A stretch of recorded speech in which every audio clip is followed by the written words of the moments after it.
Pyramid point রিসোর্টে আসতে হলে বাংলাদেশের যে কোনো জায়গা থেকে সর্বপ্রথম চলে আসবেন উত্তরা দিয়াবাড়ি। ওইখান থেকে আপনারা মেট্রো রেলের পথ ধরে স্টার্টিং পয়েন্টে এসে থেকে চলে যেতে পারেন পিরামিড পয়েন্টে। তার থেকে সহজভাবে মাইলস্টোনের সামনে দিয়ে যে রোডটা গেছে, রোডের অবস্থা এখন বেশি একটা ভালো না। তো এই রোড ধরে আপনারা সোজাসুজি পিরামিড পয়েন্ট রিসোর্টে চলে আসতে পারেন।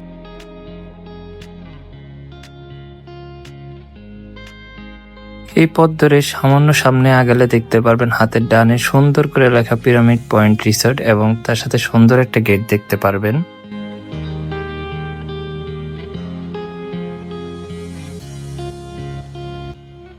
গেট দিয়ে প্রবেশ করলে সোজাই আপনারা দেখতে পারবেন যে পিরামিডটা আপনাদেরকে ডাকছে বা আপনাদেরকে স্বাগত জানাচ্ছে।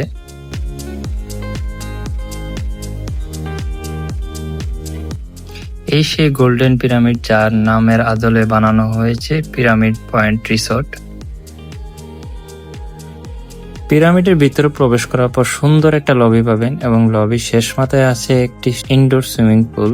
এটা খুব সুন্দর এবং অনেক বড় একটা সুইমিং পুল, চাইলে এখানে আপনারা গোসল করতে পারেন। তাছাড়া তাদের আরেকটা সুইমিং পুল আছে, ওটাও একটু পর দেখাচ্ছি।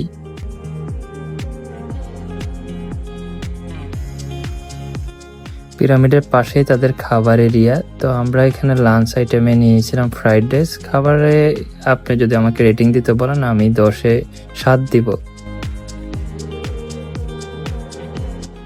পিরামিড থেকে বের হয়ে আমি সোজা চলে গেলাম রিসোর্টটা ঘুরে দেখার জন্য, রিসোর্টে কি কি আছে তা দেখার জন্য।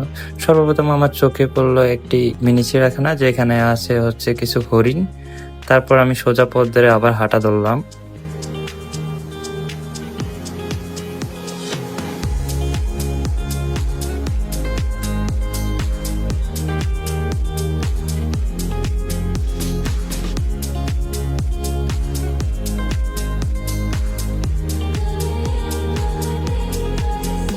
হাঁটতে হাঁটতে আমরা চলে আসলাম আউটডোর সুইমিং পুলের কাছে এবং এখানে দেখি আমাদের টিমমেট সবাই সুইমিং করতেছে।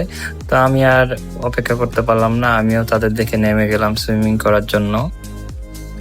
সুইমিং শেষে দেখলাম হাতার বামে একটি খেলার স্পেস আছে এবং ডানে কিডস জোন প্লাস কিছু দোলনা আছে এখানে।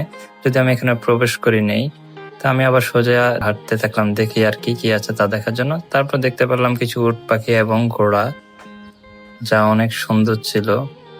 রিসোর্টটা এত ছোট হলেও তারপরও রিসোর্টটা অনেক সুন্দর এবং সাজানো গোছানো। ঢাকার ভিতরে এত সুন্দর একটা রিসোর্ট, এত সবুজ, এত প্রাকৃতিক ভাবে সাজানো গোছানো রিসোর্ট যদি আপনি না দেখেন তাহলে পুরোপুরি মিস করবেন।